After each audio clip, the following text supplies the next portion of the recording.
নমস্কার বন্ধুরা, আমি চলে এসেছি একটা অন্যরকম রেসিপি নিয়ে। নারকেল নাড়ু কীভাবে বানাতে হয় সবাই জানে, যদিও আমি আসলে গোপালের জন্য, লাড্ডু গোপালের জন্য আমি বানালাম। জন্মাষ্টমী গেল, তো আমি সেটাই ভাবলাম আপনাদের সাথে শেয়ার করি। চলুন দেখা যাক। প্রথমে আমি নারকেল দুটো আর কি নিয়ে এসেছিলাম বাজার থেকে, মাঝারি সাইজের। সেটা কুড়ে নিয়েছি।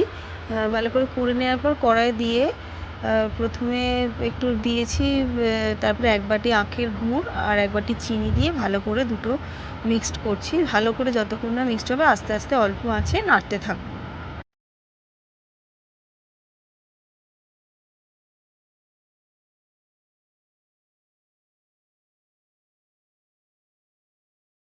নারকেল নাড়ু যদি শুধু চিনির করতে চান তাহলে শুধু চিনিও দিতে পারেন, গুড় না দিয়ে। আবার অনেকে শুধু গুড়ের করতে চাইলে শুধু গুড়ও দিতে পারেন।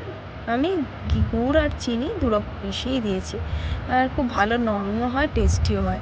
মোটামুটি আমার এই পাকটা প্রায় হয়েই এসছে, আস্তে আস্তে অল্প আঁচে নাড়তে থাকছি। আর প্রায় হয়ে এসছে, কালারটাও মোটামুটি চলে এসছে। এবার আমি থালায় ঢেলে আস্তে আস্তে নাড়ুগুলো নাড়ু সাইজে পাকিয়ে নেব।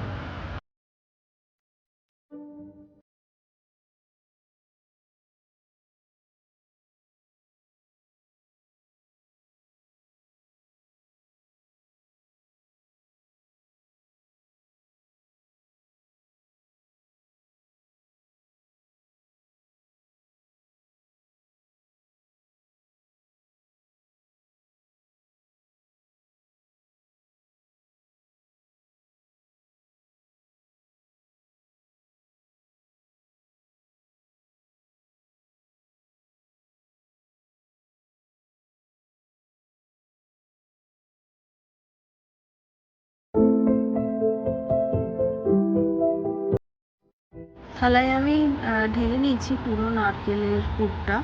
এবার আমি আস্তে আস্তে গরম থাকাকালীনই এটা গোল গোল করে নাড়ু আকারে পাকিয়ে নিচ্ছি। ঠান্ডা হয়ে গেলে না শক্ত শক্ত হয়ে যাবে, ভালো করে নাড়ুটা হবে না, ভেঙে ভেঙে যাবে, সফট ব্যাপারটা থাকবে না। তাই আমি গরম অবস্থাতেই একটু ছোটো ছোটো আকারে নাড়ু করে নিচ্ছি। আর আরেকটু কিছুটা রেখে দেবো নাড়ুটা, মানে নারকেলের পুরটা। সেটা আমি একটা চৌকো শেপ করে ছোটো ছোটো আকার করে কেটে নিয়ে আমি কিশমিশ দিয়ে সাজিয়ে নেব। এটা আপনাদের ইচ্ছা খুশি মতো, এটা আমার ইচ্ছা হলো গোপাল, লাড্ডু গোপালকে সাজিয়ে দেবো এইভাবে, দুরকমভাবে, তাই বানালাম। ভিডিওটা ভালো লাগলে লাইক, সাবস্ক্রাইব, শেয়ার করবেন। Thanks for watching.